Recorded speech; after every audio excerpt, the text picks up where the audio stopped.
ते पङ्कजवासिनि देवसुपूजित सद्गुणवर्षिणि शान्तियुते जय जय हे मधुसूदन कामिनि आदिलक्ष्मि जय पालय माम्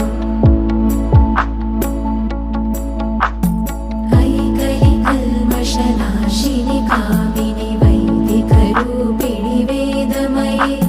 क्षीरसमुद्भव मङ्गलरूपिणि मन्त्रनिवासिनि मन्त्रनुते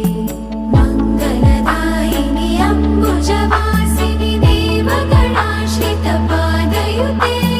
जय जय हे मधुसूदन कामिनि धान्यलक्ष्मि जय पालय माम्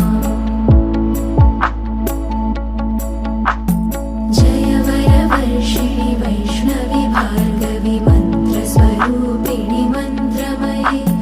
सुरगणपूजित शीघ्रफलप्रद ज्ञान